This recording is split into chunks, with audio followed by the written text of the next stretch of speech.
Senator Heath, would you bring the invocation? I will, Mr. Chairman. Thank you. If you would join me in prayer. Dear Heavenly Father, we thank you for this day, and we thank you for all your many blessings of life, Lord. You've been exceedingly good to us, way beyond what we deserve, and we thank you for that, Lord. We pray that you would give us wisdom today, moderation in our thoughts, and pray that you guide everything that we think, and certainly guide everything that we say, Lord. And we ask all these things in the name of Jesus. Amen. Amen. Amen.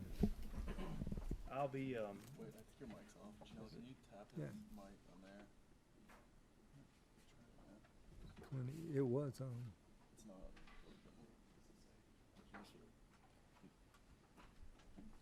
try it now. She's got to click it.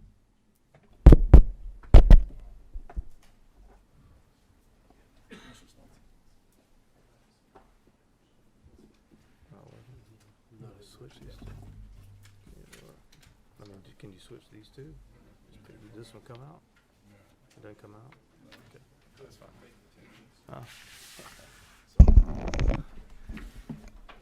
So as I mentioned earlier, thank you all for coming today. To my knowledge, Chairman Stone, this is the first time we've had a joint hearing with the House and Senate committee together. It is. But the statute that creates or puts the meat on the skeleton, so to speak, for the business court, statewide business courts, which was approved by the voters by a constitutional amendment, says that we can meet jointly, and we decided that that would be a fine thing for us to do. So we welcome you all today.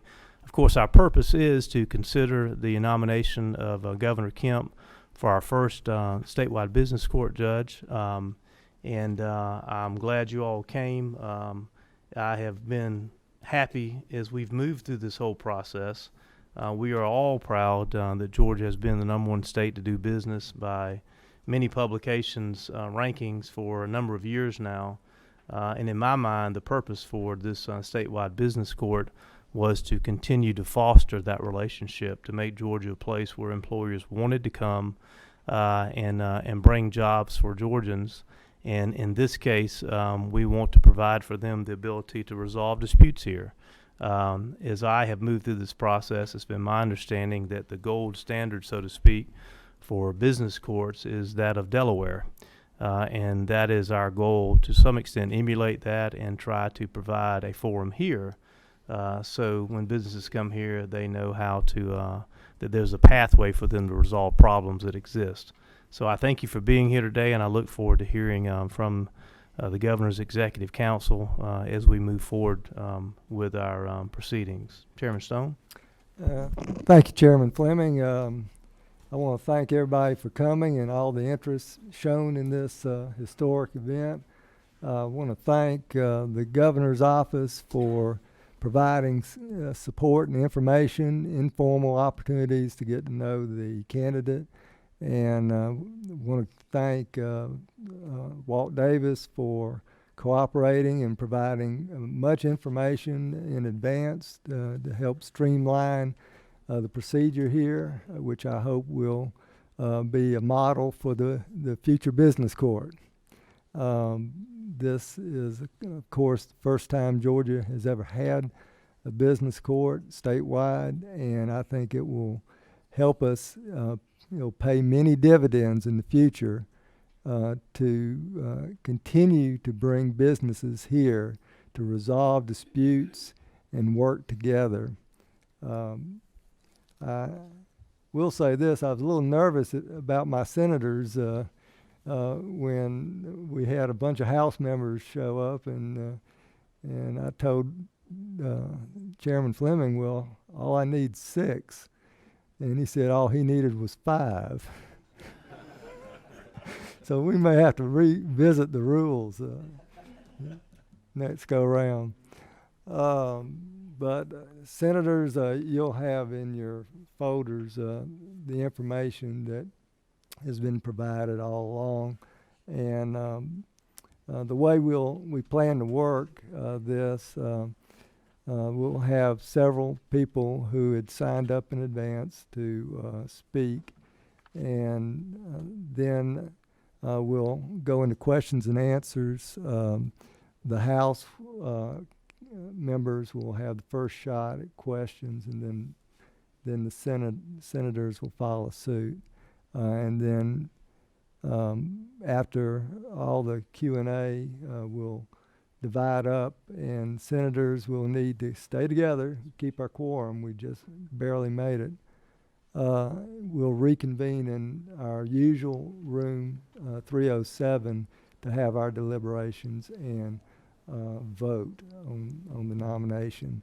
The enabling statute and the constitutional amendment do provide for separate votes, although they authorize joint meetings. Okay, Chairman Fleming, you want to take it from here? Thank you, Mr. Chairman. We're happy to have with us today the Governor's Executive Counsel, David Dove. David, how about you introduce for us and tell us why we're here today? I'd be glad to, Mr. Chairman. Thank you both for inviting me to be here today on behalf of the Governor. Thank you all, members of both committees, for today's historic hearing that we're having today. It is my privilege and honor to introduce on behalf of the Governor his nominee for Georgia's first statewide business court, Walt Davis.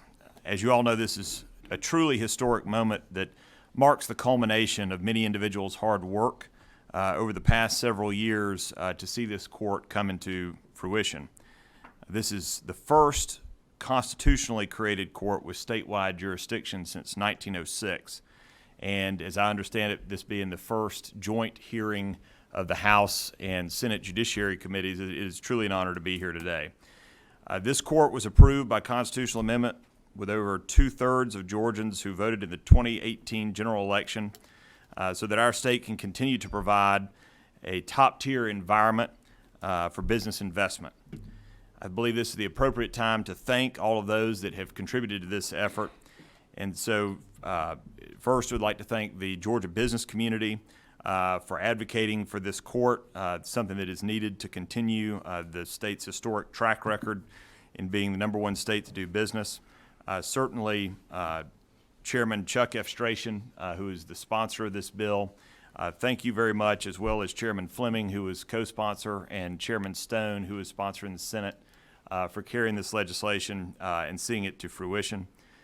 Also, we'd like to thank both the House and Senate Judiciary Committees for perfecting this legislation during the legislative process. We certainly appreciate all of your work as it's gone into the creation of this court, as well as Speaker David Ralston, Lieutenant Governor Jeff Duncan, President Pro Tem Butch Miller, and those in both chambers who passed and adopted the enabling legislation for this court. There's also, of course, many others that contributed to this process, both in the private sector as well as staff and different individuals that help with this legislation. And it's on behalf of the Governor that I'm proud to present sincere thanks for those efforts. Today, in many ways, is going to be the final major step in establishing this court with the appointment of its first judge. The Governor, in selecting a nominee, knew that it was critical to the court's success to have an individual with a strong legal background to bring the necessary insight and experience for the creation and establishment of this court. And that is why the Governor chose Walt Davis. Walt, although born in New Jersey, has Georgia roots. He went to college at Mercer University and has a stellar legal career that began with Vanderbilt Law School and continued with a clerkship with Judge Beverly Martin in the Northern District of Georgia, and has culminated over the last several years at one of the world's most preeminent law firms, where he served as partner practicing in the areas of securities litigation, SEC enforcement, business litigation, and as well as cybersecurity and privacy law. You're going to hear much about Walt today, his credentials. However, I wanted to note on behalf of the Governor that Georgia is fortunate to have such a son that is raised up with an eye towards public service to serve in this court. Today, Walt has with him several members of his family, including his wife, Michelle, and his parents, Skip and Diane. Before I turn it over to Al LaFiandra for a personal introduction of Walt, I would like to say it is my distinct honor and privilege to convey the Governor's nomination of Walter West Davis to these distinguished committees for confirmation as Georgia's first statewide business court judge. Thank you all very much. Counselor, we appreciate you being here today. Thank you very much. I think, Al, you're up next. Welcome. Good to see you today. We appreciate you coming, and please tell us who you are, obviously, and then we'd love to hear from you. Thank you. Al LaFiandra, otherwise known as Al. I'm the partner in charge of Jones Day's Atlanta office, and thank you very much for letting me present today. My remarks will be brief. Obviously, want to tell you a little bit about our perspective with Walt Davis. Before we do that, for those who are not familiar with Jones Day, we're one of the largest and oldest law firms in the world. We have over 2,500 lawyers and have been practicing for over 125 years. We are a global law firm with 43 offices in 18 countries spread over 5 continents. Our Atlanta office, which we of course are very proud of, is a result of a merger of Hansel Post firm, which many of you may remember, and Jones Day, which has occurred about 30 years ago. We are a full-service firm with approximately 135 lawyers. Jones Day's been fortunate through the years to have some very talented lawyers who have not only been focused on client service, as you might imagine, but have been very committed to public service, pro bono work, and community involvement. And Walt fits very much into this category. Walt is an up-through-the-ranks partner. He's been with the firm for 17 years. He's been successful his entire career as an associate and as a partner. During this time, he's displayed many of the qualities that I believe will make him a successful judge. He's intelligent, hardworking, and thoughtful, and above all, possesses unwavering integrity. In addition to being a talented business litigator, he's been a leader in our office. He served as hiring partner and most recently as administrative partner. He's also mentored through the years many, many associates. As you might expect, Walt has been very active in the legal community and the larger community as well. He spent countless hours to better these communities. You'll hear next from the Atlanta Volunteer Lawyers Foundation spokesperson about all the incredible things he's done there. He's also served in many other leadership positions, including the co-chair of the Securities and Corporate Litigation Subcommittee for the Atlanta Bar, and serving on the boards of Georgia Make-A-Wish Foundation, Kate's Club, and Zoo Atlanta. He's also a member of the 2018 Leadership Atlanta class. You may have heard me pause before, and I guess in all candor, I have mixed feelings today. On the one hand, we are losing a great partner. But with that said, we recognize the Georgia Business Court is absolutely essential to the state, and it's a critical initiative for us, and it's hard for me to think of a better person than Walt Davis. I'm confident if he's confirmed, he'll use all of his gifts to make this a court that Georgia businesses will value, and perhaps most importantly, all Georgians will be proud of. Thank you. We appreciate you coming today. Thank you very much. Next, we'll ask Marty Ellen to come up. Marty, good to have you today. Appreciate you being here. Tell us who you are and who you're with, and we'd love to hear from you. Chairman and members of the committee, thank you so much. I'm Marty Ellen. I'm the director of the Atlanta Volunteer Lawyers Foundation, have been since 2001, and I'm here to tell you that Walt Davis is an outstanding choice to be the judge for Georgia's first business court. The story for why starts with the Atlanta Volunteer Lawyers Foundation. To explain us very quickly, if you're poor in Georgia and you have a legal problem and cannot afford a lawyer, what most people do is simply to live with the consequence. They don't know what to do or how to handle it in response. Sometimes they try and take matters into their own hands, but they find out fairly quickly that the judicial process is not always a user-friendly process. They might try the legal services programs, which are terrific, but always underfunded and oversubscribed. And what that leaves is the private lawyers of this city who do volunteer work and who are very generous with their time and their talent. They want to help, but they don't always know where to offer their time and their services. We, the Atlanta Volunteer Lawyers Foundation, recruit lawyers, train lawyers, connect them with the thousands of clients who call us every year, and we ask the lawyers to do volunteer legal work. Last year through AVLF, there were about $3.5 million worth of high-quality free legal services offered to this community. Very quickly, our programs encompass, for instance, Georgia has one full-time, courthouse-based lawyer-staffed walk-in clinic for victims of intimate partner abuse. It's in the Fulton County Courthouse, and we run it with a group called Partnership Against Domestic Violence. We secure protective orders on behalf of our clients. We get them family law support in case they want to, for instance, divorce their abusers. We have social workers who will help with the wraparound services. At the same time, we're involved with Safe and Stable Families. Our programs cover safe and stable homes. We're the largest provider of tenant representation in the area. We embed lawyers in schools where they can meet with the clients. We have a number of programs. You might have heard Justice Melton speak about AVLF at his State of Judiciary presentation last year. And of course, if this were a different setting, I'd be glad to stay and answer any question about AVLF. But I tell you about AVLF today in part because Walt Davis is the chair of our board of directors. And without diminishing in any way his predecessors, he's the best board chair with whom I've ever worked. And I want to tell you why. Number one, he is deeply invested in justice. And that has many pieces to it. One, he's very invested in the justice system. He spends a lot of time understanding the process that our clients face because he believes in equal access to justice. Number two, he is not only a great lawyer, he is a really good businessman. Now, we are the essential non-for-profit, or have been for a while.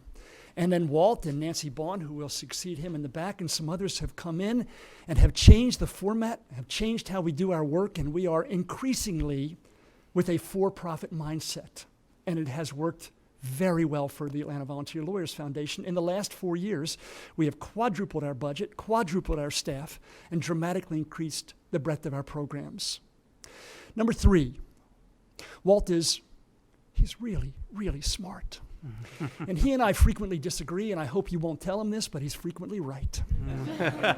And what I like a great deal about when he's right is that he doesn't punish me. He never comes and says, I told you so. What he does is to say, now let's figure out what comes next. I also like very much that Walt, while he works at Jones Day and does extraordinary work there, doesn't limit himself to the representation of those who have the resources to hire Walt Davis and his colleagues in this room. Because he spends time at Thomasville Heights, where we have our program.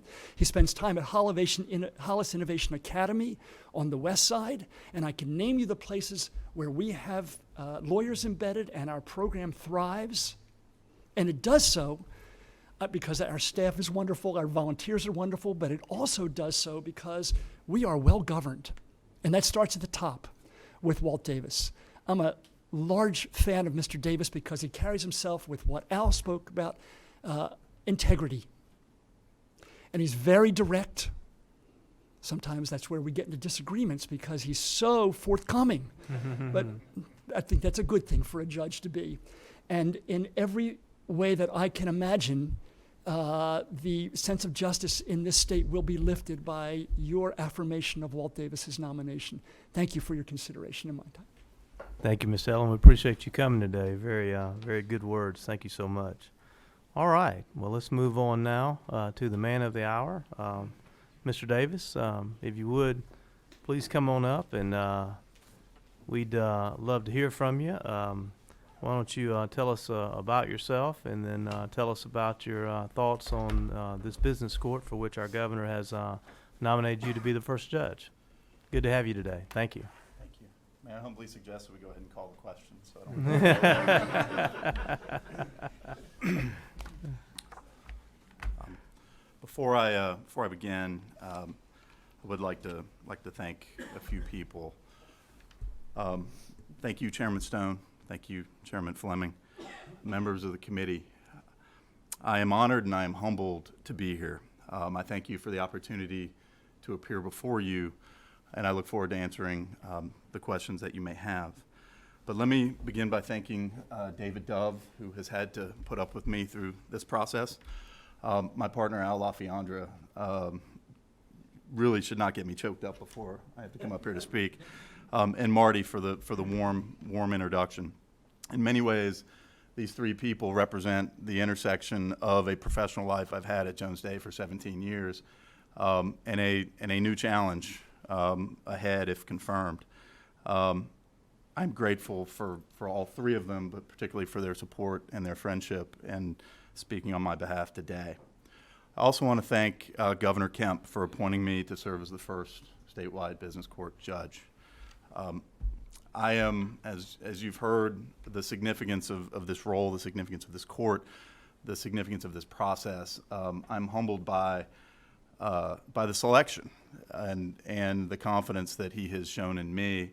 And I've committed to him to doing all I can to make this court successful, respected, and relevant over the long term.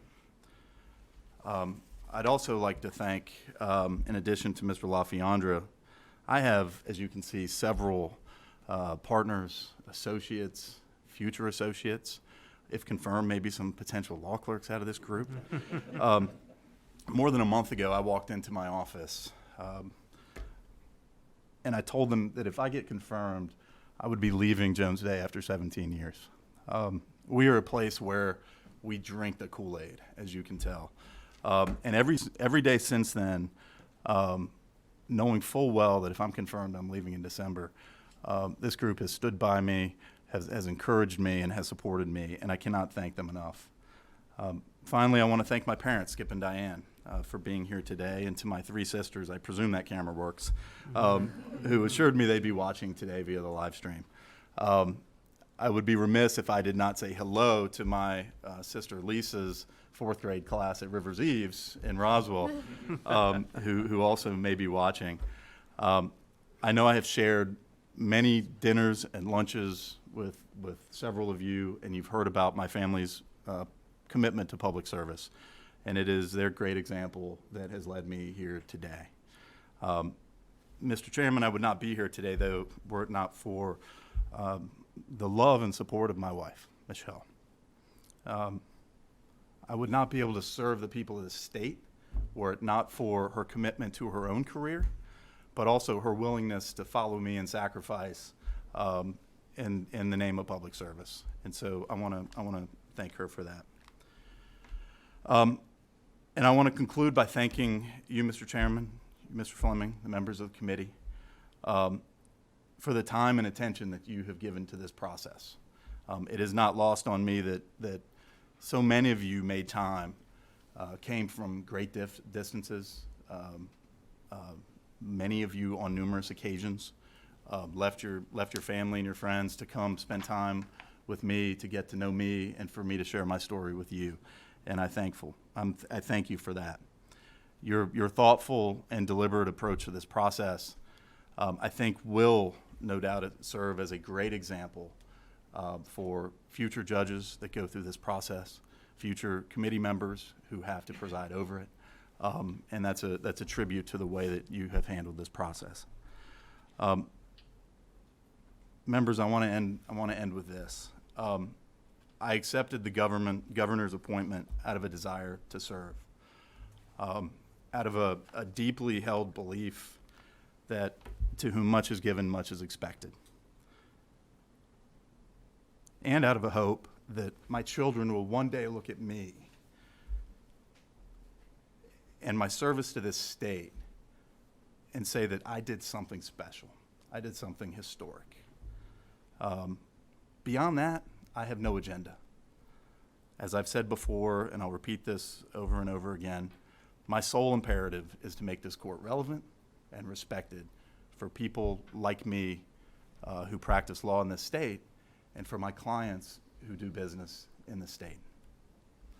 With that, Mr. Chairman, I welcome any questions you have. I'm also happy to address the prepared questions that I received in advance. Mr. Davis, we appreciate that. Thank you for telling us that. As I think I mentioned when we started, because we don't normally have these joint hearings, Chairman Stone and I talked about this, and we decided a way to proceed would be as follows. At this point, we will open up for any House members who have questions or comments for the nominee. And then when that is concluded, I'll turn back over to Chairman Stone, and he will recognize any senators that want to do likewise, questions or comments. And then I'm sure that if after that, if there's still someone who has a hankering for something they really want to ask, we'll make time for you, because we want this to be an open process for you to be as fully versed in anything you want to know about this nominee or the court. Having said that, I'll start, warm things up here for you, Mr. Davis. I mentioned, I believe, when in some initial comments that as I have been educated in this whole concept of a statewide business court, which I do not claim to ever intend to practice in one day. I have a few businesses that call me the lawyer, and some I'm trying to convince, but not many. But I learned that this whole concept of a business court is something that, for lack of a long explanation, may have had its genesis in the state of Delaware. That many, as we all learned in law school and corporations, for many reasons besides this, but this is one of the reasons that many corporations incorporate in Delaware. Could you comment on a court that I believe through previous discussions with you have practiced in? What is it about that Delaware court that makes so many businesses want to solve their problems there, and how might we in Georgia try to emulate that and do good things for our state? Sure. Thank you, Mr. Chairman. As I've talked with many of you on this topic, I think this really intersects with what my personal view is as to what would make this court successful. And really, I commented on this at the announcement of my nomination. You know, the primary thing that makes Delaware so successful is the nature of the disputes that I often handle for my clients. Tend to be significant issues that oftentimes need to be addressed quickly, that oftentimes involve, probably overused to say bet the company type issues, but are of such significance that were they not to be addressed quickly and thoughtfully, it causes real hindrance to the business and the people trying to actually run the business. And so when I commented the appointment, it was I really would like to be a judge who understands the challenges of the litigators, who have the demands on them that are of the sort that I have and we have from our clients. What does that mean? You know, I really there are a few judges up there. There's a few judges in the federal courthouse, and I can't name them specifically for partly because I have cases still ongoing, but that take a hands-on approach and are really available sometimes, in one of my cases monthly, to help us. You know, we have disputes for 3 weeks out of the month, but magically those disputes go away the last week of the month when we know we're going in front of the judge. Those judges are thoughtful and they're prepared, and that is not, and be clear about this, that is not a knock on the existing judiciary in this state. It oftentimes is a commentary on the demands that the judiciary in the state has on them currently in a number of other areas. And so knowing that I can advise my client, oftentimes who are introduced to me only days before and are said, hey, trust his judgment. He knows what he's talking about. And be able to say that we can get in the court, we can stick in the court, that I don't know what the outcome's going to be, but we're going to get fair treatment, we're going to get thoughtful treatment. Those are things that business people understand. If I tell a CEO or an executive at a business what the summary judgment standard is, or what the motion to dismiss standard is, or talk to them about discovery, their eyes will glaze over. But if I can talk to them about what a plan looks like to address their problem, get into court to address their problem, and then say, you know, then the chips fall, then it's why you hired us. That's the sort of certainty that they're looking for. And so as a judge, you didn't ask this, but I'll go ahead and skip to the punchline. I do think that one of the aspects of this court and it's my goal, and I hope it is for those who may follow me, is to be a hands-on judge, to be the type of judge who is prepared, who is the type of judge who is available, who is the type of judge who will get in early, will roll their sleeves up, and will help the litigants get to the issue that's really the sticking point. If they need to try their case, they try their case. If they need an issue solved, they get that issue solved, and they'll get it solved quickly. To that end, I received a question about what would make this court successful. What I just described is what would make this court successful in Atlanta. What's going to make this court successful, to those of you who represent people outside of 285, is a judge who's willing to, I'll be the first one for who knows how long, is willing to circuit ride, if you will, like the old days, I've committed to many of you that I do think it's necessary, even though the statute says you can handle things by video conference, you can handle things by teleconference.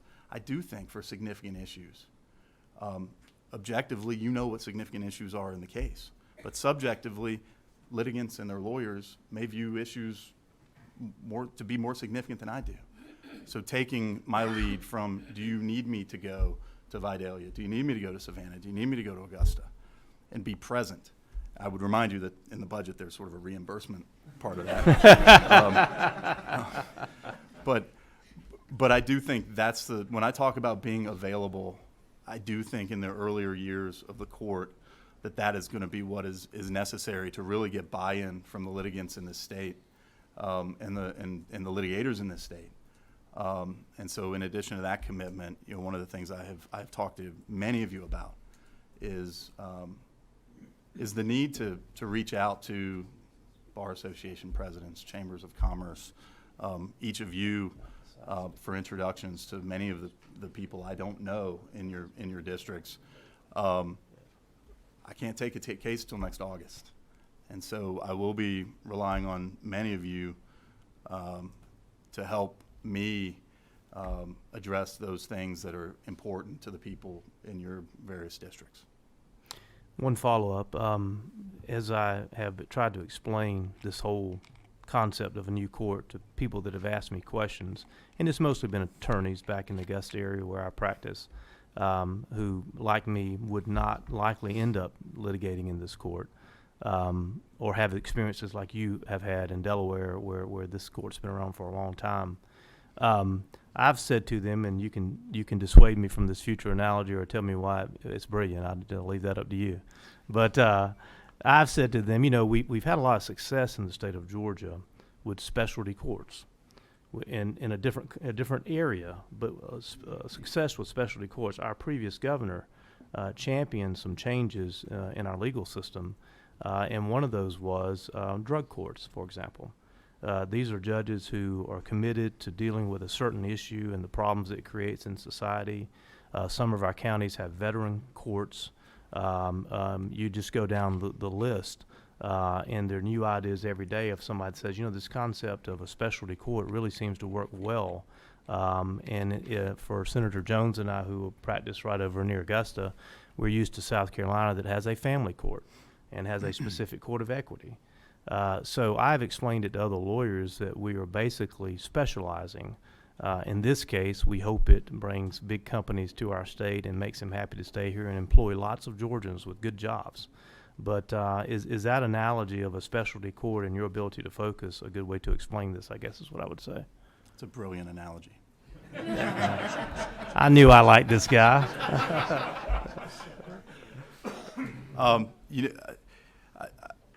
It is an apt analogy. It is one that we see with veteran courts. We've seen it in Georgia, as you guys know, with the tax court. The concept of specialty courts is not unique to Georgia, but in many ways we've been very thoughtful in taking a leading role in trying to identify where we can specialize. At risk of puffing out my chest and the people that I practice with, and we do deal with complex commercial litigation matters.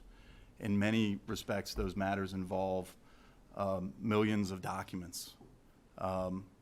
They involve dozens and dozens of witnesses. They involve the administration of the cases are sometimes is sometimes as hard as actually handling the substantive issues in those cases. Knowing the demands, when I talked about this earlier, knowing the demands that litigators have on them when broad discovery requests and those types of things, and then they have to go and explain those to their client, why they need to rummage through 10 years of data. Sometimes it's appropriate. Oftentimes it's not. And you're stuck with a Hobson's choice of, do I fight this and hope that I get a ruling in months and months and months, or do I just go ahead and acquiesce, turn it over, and hope for the best? It's one of the things that it's arcane. It makes your eyes glaze over. But in addition to addressing the substantive aspects of the law and the legal issues that will come before this court, some of it is the day-to-day challenges that, for the lawyers on the panel, are all too familiar with in our current litigation system. And so I think having a judge who is willing to get in and roll up their sleeves and be like the chancellors and vice chancellors in Delaware and elsewhere, I do think will be valuable to the lawyers and their clients who might want to use this court. Chairman, administration. Thank you, Mr. Chairman. As I begin today this historic meeting, House and Senate together, I would ask Chairman Fleming that we note for the record the binding precedent of House members going first before Senate members. Just remember, the senators get to speak after you, though. So That's be careful true. what you say about them. I forgot that point. Judge Davis, thank you for your testimony today. Really appreciate your insight.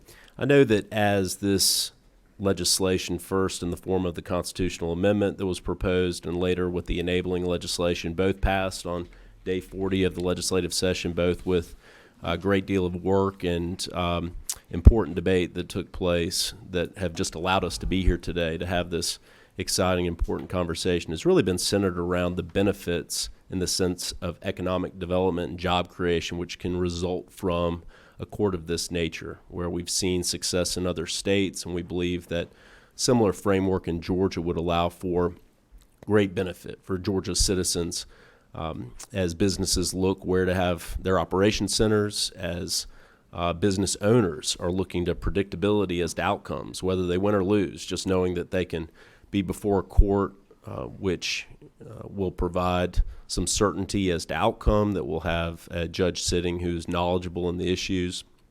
It's very important, and I really have to thank the Court Reform Council that worked on this. I know Judge Coomer and his previous membership in the General Assembly served on that, and he's present today. Representative Oliver has served. Very grateful for their service that have allowed us to get to this point with these recommendations. I think when your testimony about a court that's relevant and respected is right on the mark. And I know that in the enabling legislation, we included that the judge have extensive complex business litigation experience. And I'm so very grateful to Governor Kemp for his nomination of you for this position, because you have that background and that ability to bring that important perspective with you to the bench.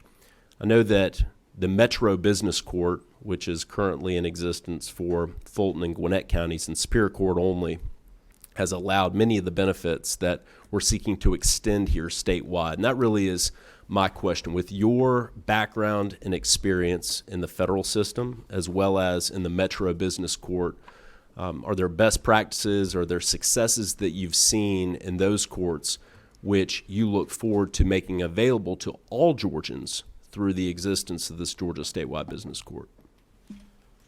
Sure. A lot of them are very, very dry. One that stands out to me is early case management.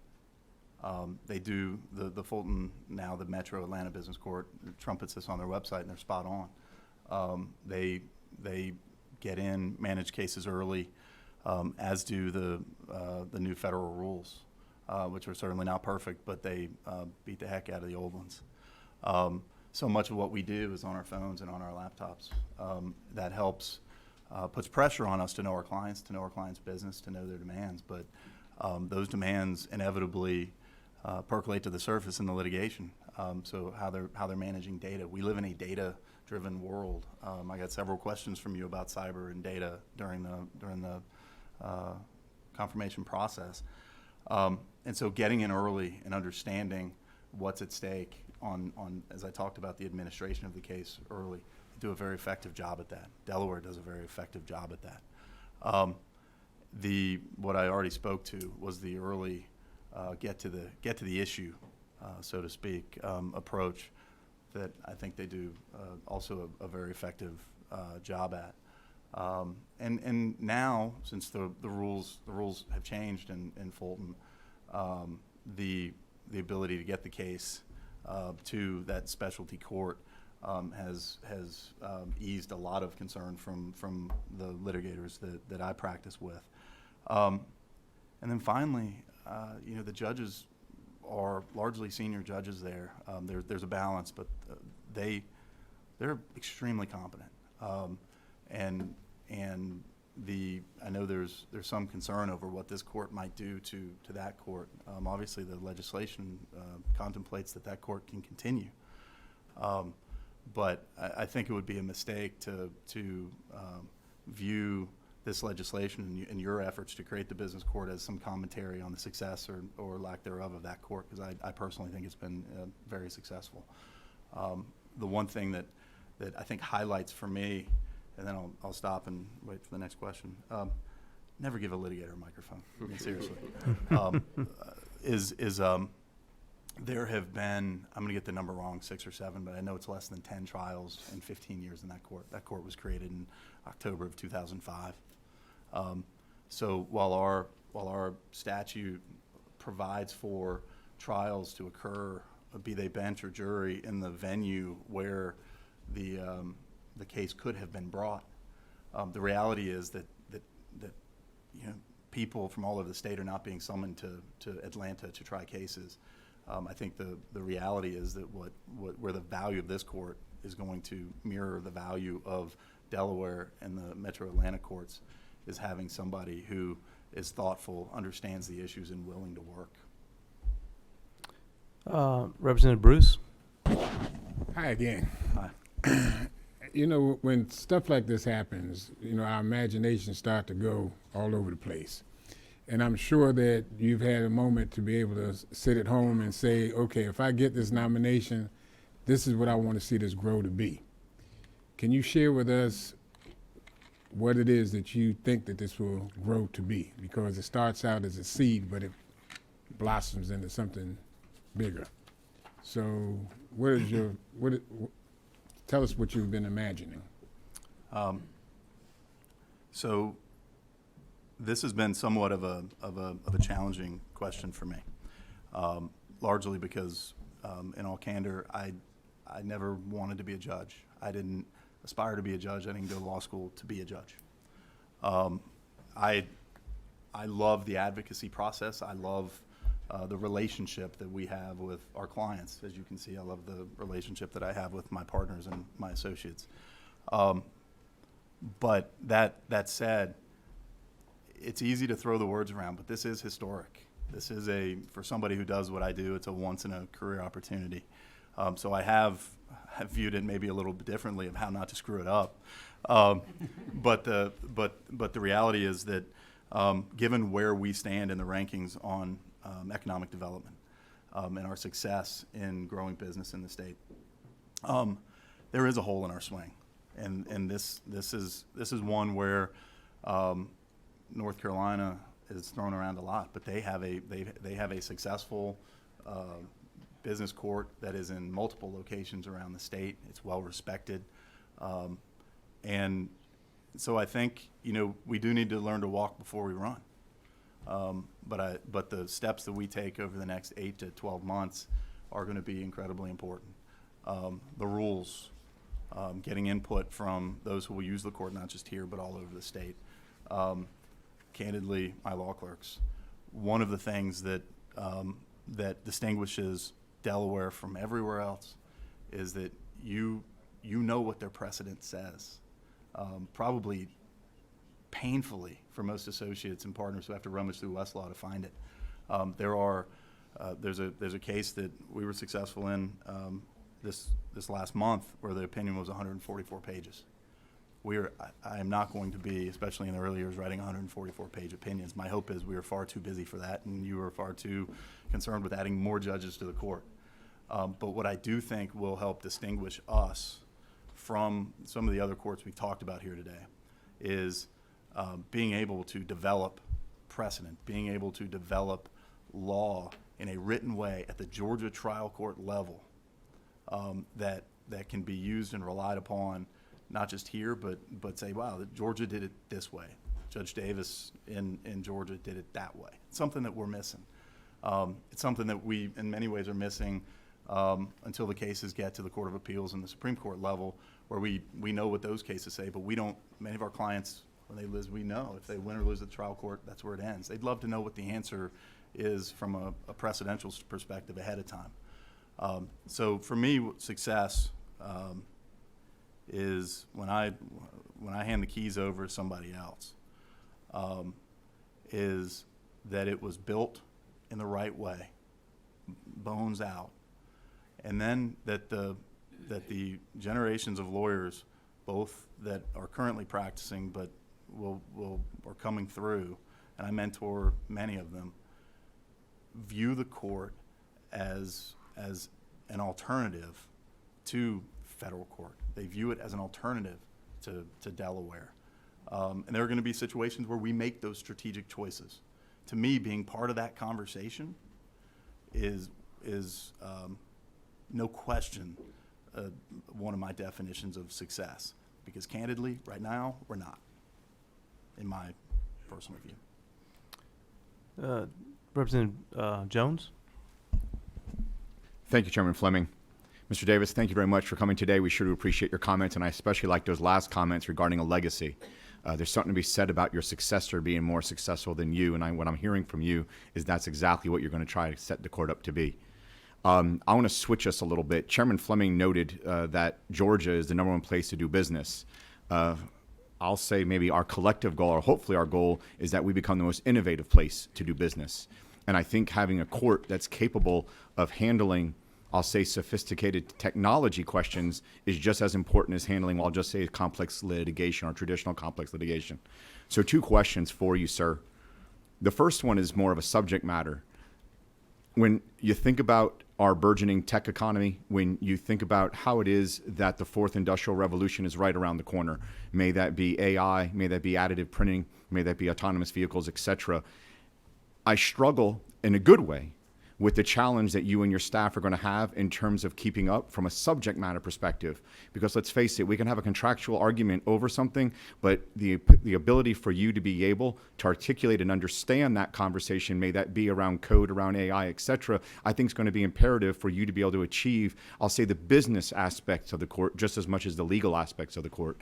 The second question, and this goes a lot towards your cybersecurity background, is when you think about what GDPR has done in the EU in terms of its data protection and its contingencies, what are you looking at in terms of when you're hearing here in the United States, especially at a federal level, the idea that we would take on all of it or maybe part of it, and what would that implication be to us in terms of being successful in terms of this court doing exactly what it should be doing, which is maintaining our position as a #1 state to do business and hopefully the most innovative state to do business? So, I have to, I don't know if Representative Silcox is here, but one of the things that we talked about in the hearing was including technology licensing and other types of agreements in the subject matter jurisdiction. That was important, particularly for the reasons that you identified. That is going to be, I think, both an administrative challenge and a substantive challenge. From an administrative challenge, I well know that it's going to be like moving an aircraft carrier when we talk about the technology demands of the court.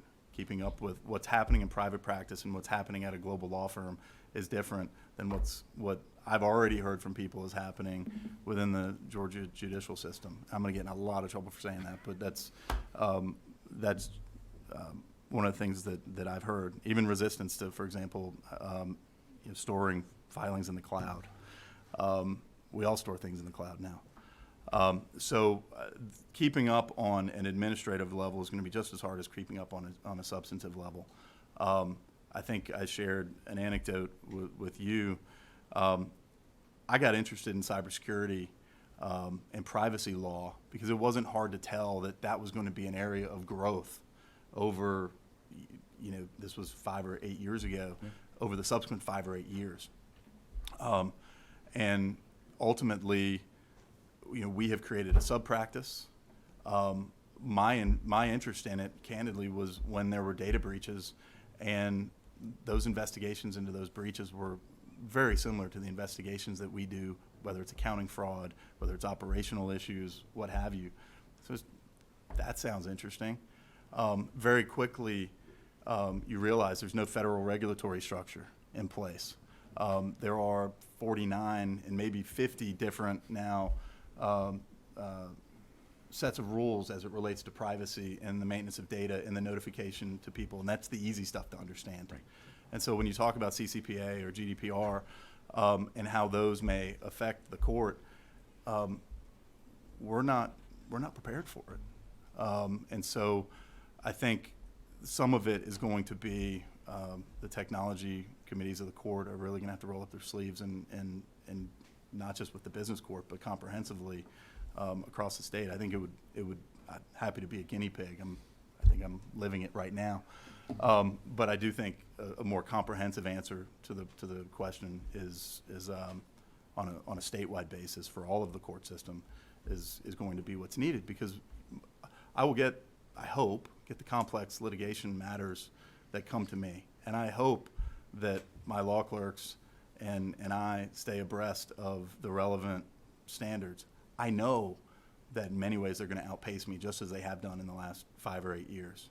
And so we're going to have to be creative. I've already been invited to a conference on Halloween out of town, and anybody who knows me is I'm not going to a conference on Halloween out of town. I have a 5 and a 4-year-old. But one of the issues is the legal aspects of autonomous vehicles. So it's coming, and there's training, but I don't think it's going to be adequate. For me, I think one of the areas that really could be valuable is the Georgia Research Lines, the Tech Village. There's so much growth happening over there. I don't want people to get in fights, but if they do, I hope that they have the confidence to use the subject matter jurisdiction of the court and bring those to me. Chairman Welch. Thank you, Mr. Chairman. Mr. Davis, thank you for being here. I run a small company, and with the diversity and representing clients that have shareholders, I see the value of good corporate governance, but in looking at your resume, it's an extensive amount of cases that have been done where you're representing clients against shareholders. And in the opening remarks that were made by individuals, the emphasis was placed on integrity and justice. And so in just all fairness and so that we have a good sense of who you are, and that you will treat all those that come before you with that sense of justice. What would you say to those that may question you as to a bias towards the corporate governance as opposed to the shareholders' rights? So many of the biggest matters we have involve class actions, public companies, involve large valuation disputes, that sort of thing. Those are the things that you put on your glossy to hand to you all. What's absent from those is the private companies, the partnerships, the LOPs, the LLCs. One of the things that I was enthused about when reading the subject matter jurisdiction, it's the corporate code, it's the LLC code, it's the LOP code. And so there's probably, in describing what we've done, I have represented small businesses in litigation matters, represented partners in disputes with other partners, represented shareholders And oftentimes it involves counseling, oftentimes it involves short of litigation, largely because most people don't want to pay me to engage in a 3-year land war. Right. They want to figure out how do we get to an expedient solution. And so those issues are in some ways for a large law firm not as sexy as putting, I'm representing XYZ Acme Corp in a big securities class action. But I am sensitive to those issues and the demands. I think one of the things that I will have to do, I've been a plaintiff. I've been a plaintiff twice. I have represented plaintiffs. I've represented plaintiffs twice. And I think one of the things I will have to do is remind myself that those two roles are distinctly different. The desires are largely the same. They want to spend as little money as possible and get an answer or a resolution to the problem. But when you spend 17 years at a large law firm that, in large measure, is defense oriented, yeah, of course, there's going to have to be a shift in mindset. Justice Gorsuch, in his hearing several years ago, said, I take the facts of the case and the people in front of me, and I decide the case on the facts as they are. A judge, his line was, it stuck with me, a judge can promise no more, and the parties should expect no less. I think that's kind of embodies what my approach would be. And your experience with the, may I follow? May I follow, Mr. Chairman? Please. Yep. So, and then tying that somewhat back to your experience with the Atlanta Volunteer Lawyers Foundation, that that work, I'm presuming, but I'd like to hear from you as to how that working for those individuals that could be shareholders that are shareholders in our society, and how that has helped shape you and in terms of your views of justice. Sure. The two distinct programs you heard about, the landlord-tenant program largely involves people who are not likely to be shareholders. They are the poorest of the poor, and need more time and attention than certainly I can give them. But you realize, especially in Mr. Dreyer's district in Thomasville Heights, I live in Morningside. It's 4 miles away, and it's one of the most challenging public school systems in the city. And my son started kindergarten on Monday in one of the best public school systems in the city, or in the public schools in the city. And so the notion of justice is not lost on me. The second program we have, though, is a intimate partner violence program. Intimate partner violence doesn't care about your income level, and it doesn't care about your skin color, and it doesn't care about where you are and where you came from. And so, you represent folks in that are experiencing those issues. It's frustrating sometimes because you go in. Justice to them means protective orders. Protective orders mean safety. Safety means security for them and their families. And so for those folks, those issues are very human. When you transfer that to business, oftentimes, and I know there are many small business owners, and I'm sorry for the speech, but the demands of individuals who are running a business, who are running it personally for their family's benefit and for perhaps their legacy, those issues are very personal. In many ways, they're not any more personal than the people that you may represent on the defense side, the big, Fortune 500 CEO.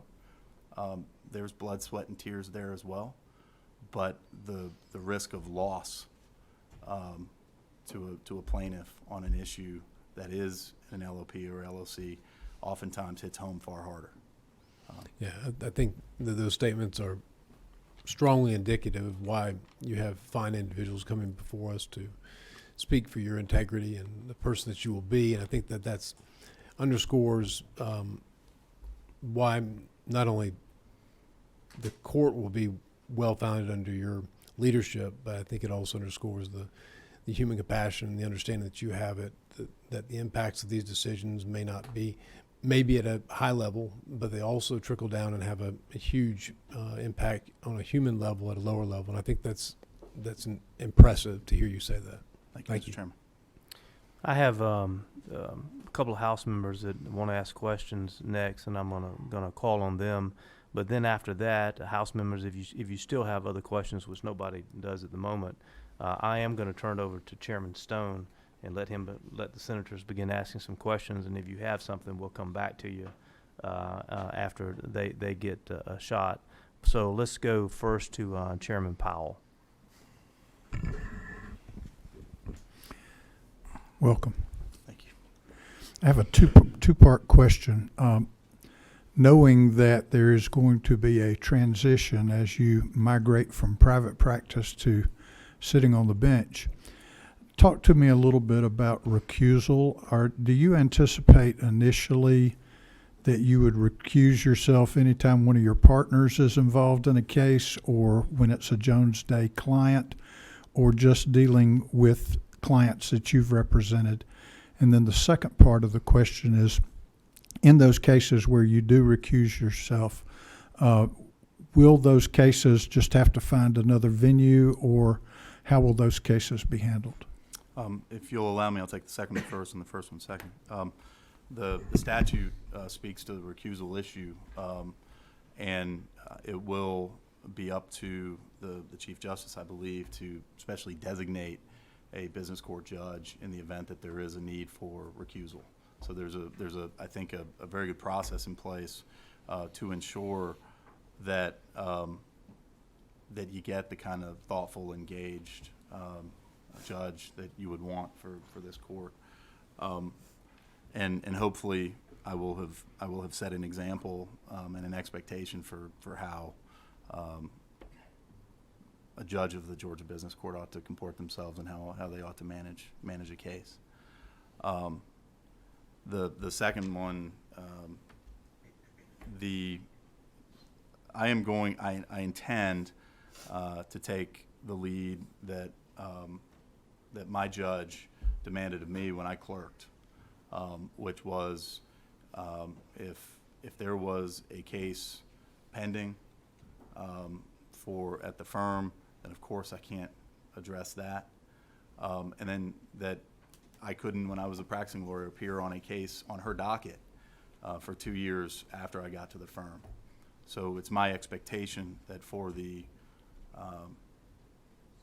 August of 2020 term and for the August of 2021 term, that I would recuse myself from Jones Day cases.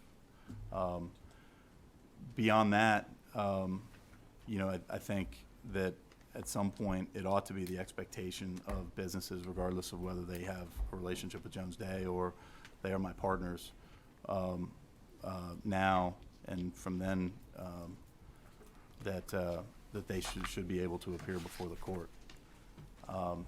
But of course, there are judicial canons and other things that govern how I would handle those things as they come up. Okay. Representative Holcomb. Thank you, Mr. Chairman. As has been mentioned, Mr. Davis, Delaware has a pretty significant head start on us as well as other states, but there's no time like the present to get started on this initiative. And you are extraordinarily lucky that the statutes in Georgia are models of clarity, and you should have no difficulty at all navigating through that. But I wanted to just publicly state my enthusiastic support for your nomination. I think Governor Kemp did an outstanding job in picking you. We are very lucky that you are leaving the place where you are currently employed to do this, and I really can't think of a better person to get us off the ground. And the only other comment that I would make to you as a suggestion is, in addition to getting in front of lawyers as you recommended, I think we need to get you in front of the companies, in front of the Association of Corporate Counsels, as they make their decisions in terms of firm selection bylaws, which I've read those articles you shared with me. We want to make sure that Georgia's in the hunt. Thank you. Thank you, Representative. Chairman Stone. Thank you, Chairman Fleming. I just want to say how happy I am to be here today, and I want to thank you again for your willingness to devote your remainder of your career or your next phase of your career to public service. Your experience with the Atlanta Volunteers Lawyers has prepared you for this, and this will be an experience for you that will benefit all Georgians. I also want to thank you for talking to us about questions that we had. And if there are any things you'd like to remark about the questions that were submitted to me by some of my senators, feel free to do so. As for me, I just want to know, in your view, what is the biggest challenge for this court, and what's prepared you for that challenge, and how do you intend to overcome it? Thank you for that. You know, there's only one thing that scares me about taking on this role, and that's ending the day on August 2nd of next year in no cases. And then I'm sure there's going to be a nightmare involving August 2nd and August 3rd and August 4th and so on and so forth. I have received so many well wishes and so many expressions of gratitude, not unlike yours, for serving, but really they don't have much to do with me. They have a lot to do with the validation that creating this court at this particular time was the right decision. And there are many, many people, including I'm sure all of you, who had a role in that. So what I view as the challenge is I've been invited to speak at the AAC's big event in the fourth quarter, assuming I'm confirmed. There's been so much of like assuming I'm confirmed, and what corporate Atlanta is not much of a challenge. Big firm Atlanta is not much of a challenge. Much of Atlanta for me is not much of a challenge. The biggest challenge is getting the people who are in South Georgia, in Middle Georgia, in East Georgia, West Georgia, to trust that this big firm lawyer who didn't go through the JNC, who is the big bad wolf, is going to be sensitive to the needs of their case, is going to be available to them, and is going to be sensitive to what really concerns them and their clients. The cases that you all handle in South and Central Georgia are no more important or less important than what I deal with. We're all trying to accomplish the same thing. So my biggest concern is can I build that level of trust that will, we talk about legacy, the legacy is not mine. They're not building statues outside the judicial building for Walt Davis. The legacy is the court is one that everybody across this state on a statewide basis has confidence in. That's the challenge, and that's the one between you walking out this door, if confirmed. I'm going to spend now until next August laser focused on, and then of course, you know, when the live bullets start flying, then it's focused on being a judge. But I think building that trust early is the biggest challenge. Senators, do you have any questions? Chairman, may I address a couple of questions that I got earlier on? Yes. Okay. One of the questions that I received, and obviously the statute speaks to where the court sits, and there's two alternatives. It can be headquartered in Atlanta. It can be headquartered in Macon. The current plan is to take advantage of the new statewide judicial building and the space that's available there in that building. To me, it's incredibly important to the profile of the court the stature of the court, and the long-term success of the court, that it be viewed on par with the other statewide courts. The period stop. That said, what did I just talk about, building trust? I don't expect that I'll be spending a whole lot of time there over the next year if that plan comes to fruition. I've already met with representatives at UGA Law. I've already set up meetings with the dean of the Mercer Law School. I've already consulted and asked many of you in other meetings to help introduce me to folks outside of Atlanta. But there's a conflict right out of the gate, which is how do you make the court in the early days get the profile that it needs to be successful to out-of-state. We're focused on in-state right now, but out-of-state businesses who do business here that would have confidence to use it.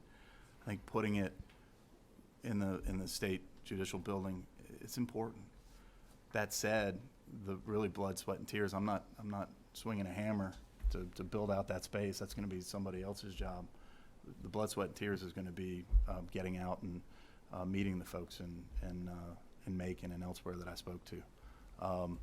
And so my hope is that, candidly, I'll be invited to create partnerships between the court with UGA, with Mercer, with Georgia State, in our communities, so that our law students coming through understand the court, so that the professors that are teaching and focused on Georgia law understand the court, and ultimately, hopefully get enough cases filed and get that trust built so that you all have a decision to make about where it expands. Thank you. Are there any questions?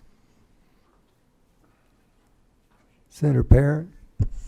Thank you, Mr. Chairman. Thank you so much for being with us. And I certainly have to say that you come highly recommended by several people that I view with great import. So that's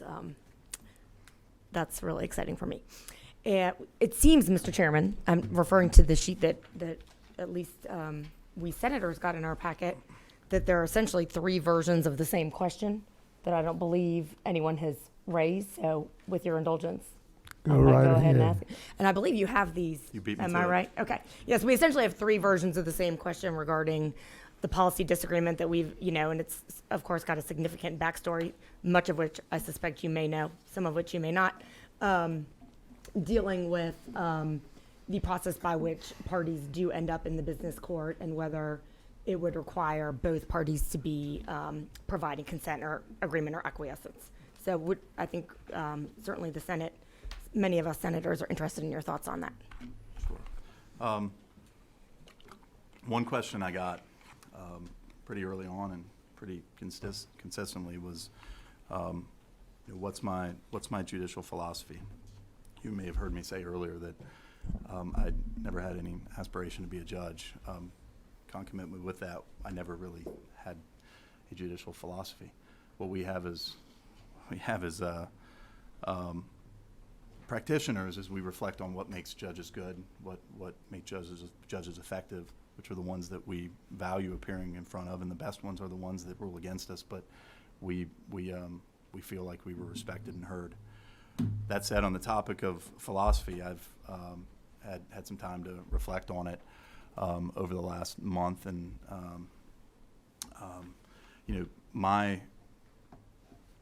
I take a lot of my guidance from what John Roberts said at his confirmation hearing in 2005, and I referenced this a couple of times when I was interviewed. And it's really easy to say that he said, well, we compare a judge to an umpire and we just call balls and strikes. We all know it's not that simple. But if you go back and you read and listen to what he said, and I did that, it struck me as powerful, so I'll quote it to you. A certain humility should characterize the judicial role. Judges and justices are servants of the law, not the other way around. Judges are like umpires. Umpires don't make the rules, they apply them. The role of an umpire and a judge is critical. They make sure everyone plays by the rules, but it is a limited role. Nobody ever went to a ball game to see an umpire. I recognize that it's this collective body's job to make the law. It would be mine to apply it. I also recognize that, as the Chief Justice did in response to a question that he got, was that interpreting the law and making the law, in some cases, is hard to. It's a hard line to draw. But in most instances, that line between interpreting the law and making the law is readily apparent. So my philosophy is one that adheres to that advice. Now, take your question head on as it relates to the some people refer to it as the consent provision, some to the transfer provision. It is, I'm a firm believer, and we talk about this at the firm, in the rule of law. I'm a firm believer in the impartial judiciary and its role in our constitutional system. And we talk about high-minded concepts like constitutional system, but that's what we're talking about here. So I'm mindful of what your function is and what my function would be and how that relates to this enabling legislation. There was a question about, well, could Judge Davis use the rulemaking process that's built into the statute in a way that could help do an end run around the words in the enabling legislation, be they or relate to the consent provision or other aspects of the statute. You know, I feel comfortable in answering that because I think that's more of a practical question, and for those of us who went to law school, I think we know the answer to that is no. Is that the rules that this court makes, and if I'm confirmed that I will make, and with the help of a committee that's built into the statute, would need to be consistent with the statute itself and the language in the statute. That said, as it relates to the actual consent provision, whether you call it that or the transfer provision, as to how I would rule on that, as to how I would apply that, as to how I would interpret that, is something that in all candor I should not speak to today. The Judicial Code of Conduct advises judges and potential judges against speaking to issues that may arise before it. It follows the ABA guidance on that.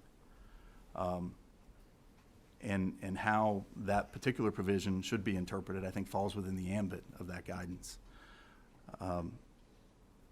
That said, I hope that I've made it clear that if I'm confirmed that it is my intention to be a judge, not a legislator, and that I will fully and faithfully apply the law as it is written, not according to my own predilections or the wishes of others. Thank you, Senator Kennedy. Thank you, Mr. Chairman. Mr. Davis, good afternoon. Good afternoon. Thank you for being here. And I want to begin similar to Chairman Stone and thank you for offering yourself for public service. You've spoken very eloquently about why you're doing this, and it's very moving, and I appreciate it, and I know everyone on this, both of these committees do. And you obviously have the resume and experience and qualifications, and very importantly, a very well-earned reputation for integrity.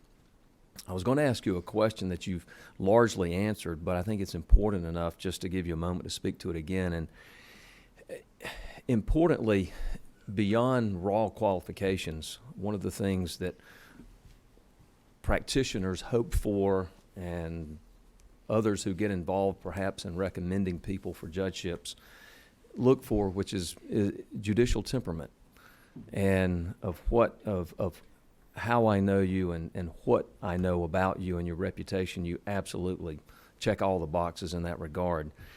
But as a subset of that almost, you spoke to something and you talked about your willingness to be accessible.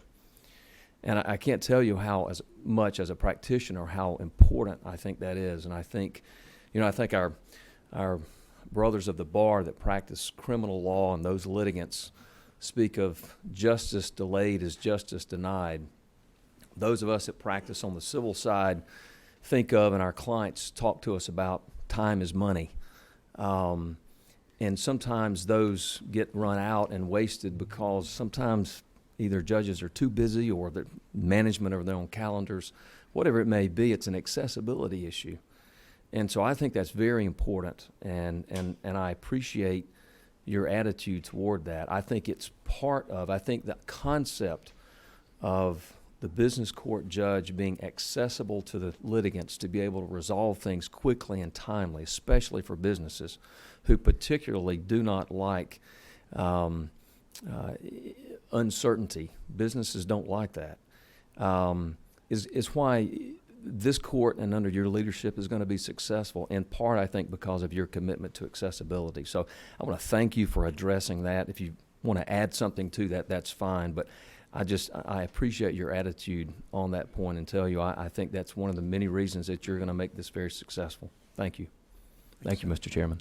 Thank you. Are there any other questions? Thank you very much. Mr. Chairman, I did have another House member that had a question. Representative Bruce, you also, Chairman, why don't you go ahead, Representative Bruce. Earlier in your comments, you made reference to Fulton County courts changing their rules. Was that in that you supported it because you thought it would be easier to move cases to your court? Was that in reference to the chief judge being able to assign cases? Was that what you were talking about? Yes, in large measure. In the early days of the court, it was more challenging to, in as much as you could not, whether you call it one-party consent or two-party consent, you could not get a case into the business court. You had to go through a rather arcane decision-making process. And oftentimes the judge, him or herself, could just hang on to it if they wanted to. Now, and this is contemplated by the enabling legislation, there's a decision-making body. There's a matrix that they use to guide their decision as to whether or not a complex case warrants transfer into the business court. And so to that end, being able to guide the clients that I had in then the Fulton Business Court as to whether or not that case could get there was oftentimes as significant an issue as to my evaluation of the substantive legal issue, because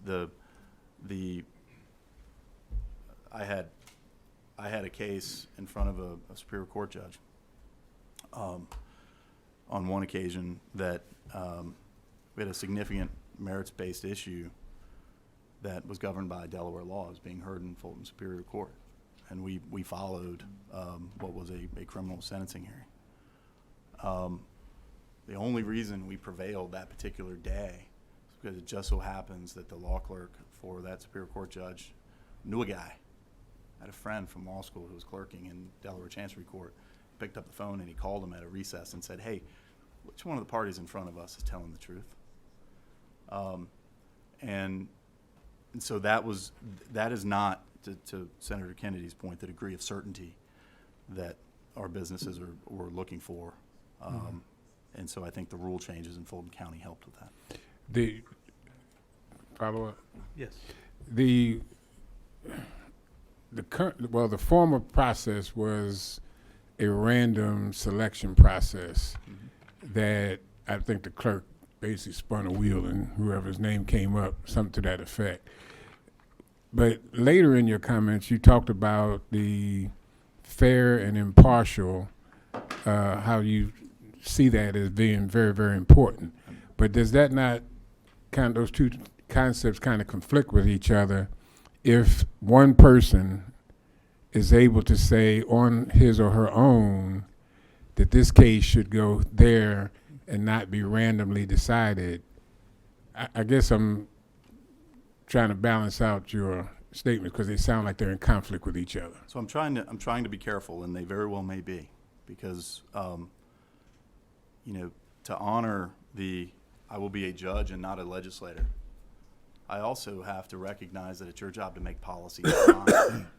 And whether you call it policy, you call it legislation, you're asking me a question about an existing court that is very much analog to the issue before this body and in the enabling legislation on what the right answer is as it relates to what this court should be.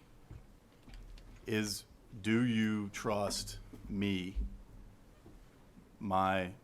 if I'm confirmed, do you trust the subsequent judges that hopefully will get confirmed and join this court in the future?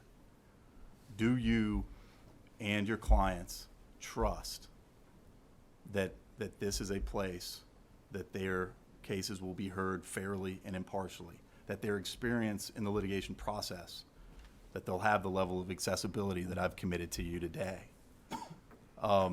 Or is there something else? For the lawyers on this panel, we gain strategic advantage through the use of rules. The best ones among us do. It may very well be in our strategic advantage not to have the most trained, the most intelligent, the most sophisticated, the most prepared, the most accessible dealing with the particular case at issue. It might be that in a perfect world that should be who handles that case, but we as litigators are not living in a perfect world. We're living in a world where we want to get a strategic advantage over our competition. And by golly, if our competition wants in the business court, I'm going to think really hard about why that is. And so I think it very well may be the case that that my statements are in conflict, but what I don't think I should do is speak to the merits or the policy of whether one party or two party consent or transfer or direct filing, what the right answer there is. That's, with all due respect, that is your job. Chairman Welch. I see Senator Tillery is about to turn on his light, and I was aiming to try to make sure that the House also got the last word. That may be thwarted as I look down the aisle here, but and I was also hoping that Chairman Stone might recognize me inadvertently as a senator. I don't have my glasses. Yeah, that's exactly right. I noticed that. So, no, I really wanted to go back to something that you'd said about going and meeting, and this goes back to the accessibility question that Senator Kennedy was paying you accolades for and was praising you for that. As the budget permits in the future, not the immediate future, but in the future, I think it may be helpful, and to the extent that this is permissible, our Georgia Supreme Court and the Court of Appeals will effectively go on circuit, if you will. They will travel the state and be hosted at Mercer or be hosted at the University of Georgia Law School or other venues. And in discussing this with our House sponsor, Chairman F. Strachan, we had some lengthy discussions about the budget impacts of this new court. And so in those discussions, I think that the chairman was open to the ideas that, at least initially, the court should be housed in Atlanta, that it really should be tied into our new judicial center, the Governor Deal Judicial Center. And in doing that, mitigate cost and effectively use individuals, the clerk's office, et cetera, to help reduce costs of the court initially until it becomes has its own gravity. But in saying that, what I would suggest is that you look at the model that the Supreme Court and the Court of Appeals uses in rotating around the state to possibly hold your venues there, obviously with the consent of the parties. But that, I think, would do a lot to encourage that sense that the business court of the state of Georgia is of the state of Georgia and not of the city of Atlanta. That's all. Thank you, Chairman Walsh. I think one of the things, just briefly, part of the reason that I've reached out to the law schools is I had received that counsel. The other part is, I want I want to make sure that geographically they know that that I want to take advantage of their space, of their talent, of their people. I hope that when all this is said and done, that potential clerks look at the business court the way that I did Judge Martin on the federal bench. Say that's if I want to practice law in Georgia, this is where I need to be. So that's part of it selfishly. The other part is I full well know that we're not going to be able to build, the equivalent of Walt Davis annexes around the state through this budget process. But I also I have a young associate here who told me, I ought to just follow the English commercial court practice and just show up in a suit and tie at their office and say, let's just sit around the table and talk. I sort of dismissed that idea, but I do think he's spot on. I think, where we do it really is of no moment. Yeah. Being able to, the parties have offices. Let's sit around a table. You can argue to me around a table. I think there's going to be some of that in the early days of the court, especially if I commit to having to go get out of my chair and into my car and travel to the four corners of the state. Well, with that, just let me express my gratitude to you for being willing to serve, and then also to the governor for choosing you to present to this body. Thank you. Mr. Chairman, I see we have a last-minute question from a senator. Senator Tillery. Thank you, Mr. Chairman. I'm sorry, Representative, to steal your thunder there at the end. I should have let you go out with a bang, really, right? Thank you so much for being here today. Appreciate that, Mr. Davis. I want to ask a question, just following up on my colleague's question, see if it can be clear. I agree with you about commenting on what rules may be. Right. Do you think that, though, now they're, and I appreciate her comment about the Senate version, the House version, but now we're stuck with, we have just a final version. There's not really a House or a Senate version of the rule of the legislation. So my question is on the legislation. Do you think that the legislation is clear about how parties make their way into business court? Meaning, and the follow-up on that, I think it's clear. I think there's only two ways you get there: by an agreement, or I guess there's I think you said the acquiescence clause. A party can be brought there and then not, if they don't remove timely, right, or file timely to object. Can you comment on the legislation, not the rules? I agree with you on that part. Could you make a comment on the rules, and if you agree with that? So, a lawyer once told me that we as practitioners are limited only by our creativity,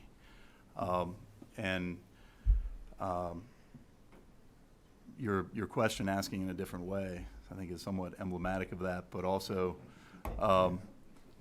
I leave it to the parties who may appear in front of me to determine whether they think the statute is clear on how that happens, whether they think a challenge is warranted. And I'll reserve judgment to a later date, if you don't mind. Mr. Chairman, I think that I'm ready to move to a motion and discussion by the committee. You and I had once again chatted with that before. Unless you have wrap-up comments or another senator, I think that you would explain to your members. No, I think we got the last word. You did, yeah. You can explain to your members where they will adjourn and have their motion and discussion, and then I'll follow up with my crowd.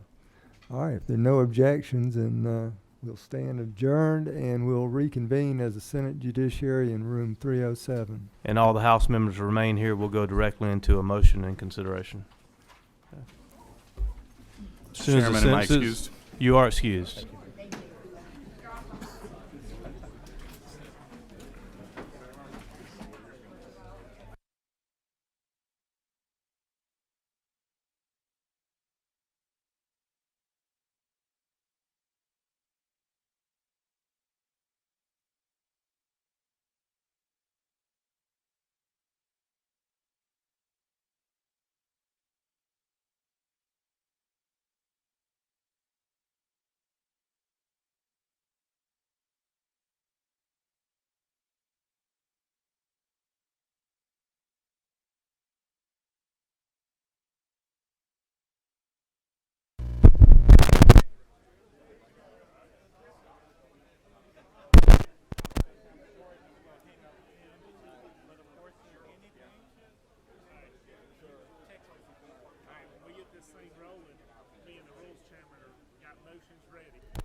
All right. Members of the committee, at this time, the chair recognizes Chairman F. Stration for a motion. Thank you, Mr. Chairman. I move that the House Committee on the Judiciary approve and confirm the governor's nominee, Walt Davis, to be the first judge of the Georgia Statewide Business Court. Mr. Holcomb, do you have a second? Okay, there's a motion and a second. Now would be the time for discussion.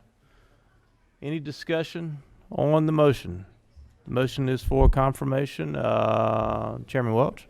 I'd like to say that I would like to commend the governor's staff and his process of soliciting individuals to put their names in the hat for this position. Most importantly, though, I would like to say that I think that the governor's staff has put before us a more than able candidate, one who views this position not only with a sense of what it will be in the future, but also in the presence of bringing that level of integrity, intelligence, and justice to the founding of a new court. And I'm very pleased with that, with the presentation that we've heard today, the information gathered over the weeks leading up to today, the questions made by members, especially those by the House members. I'm very pleased with those questions and the vetting that is going on today. Thank you, Mr. Chairman. Other comments or questions from the committee? Representative Bruce? The the judge's comments in reference to the balance between fair and impartial and the ability for one person to be able to assign cases. I know that's not his, he's just talking about what the law is, so I get that. But I would hope that when we get back in session in January that we address that issue, because it's of concern to me that one person can take out the impartiality, basically, of the process. You know, right now, if you're spinning the wheel and whoever gets it, and they take it to its end. To take that out and say that one person can now say a case is better with this judge versus that judge, or this court versus that court, that scares the crap out of me. I'm not a lawyer, but as a citizen, it just appears that would take out the impartiality of the courts, and we want to trust the courts, and we want to trust that the courts are making decisions based on the law, and that there's nothing personal involved with it. I'm just a little nervous about it, so I just hope that we can address that when we get back in session in January. Thank you, Representative. Any other comments or discussion from the committee? I want to say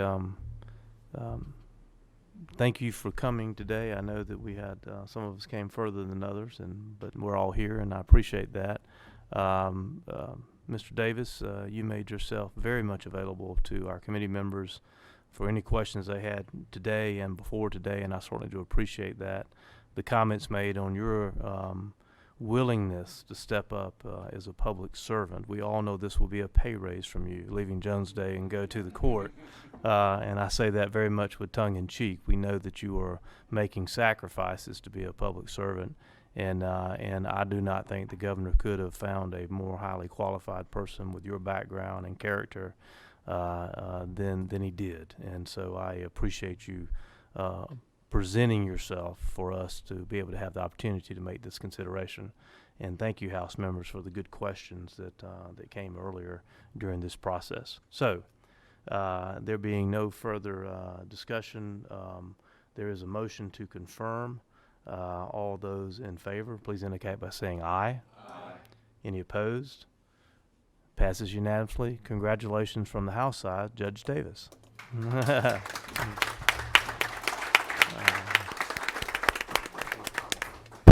stand adjourned.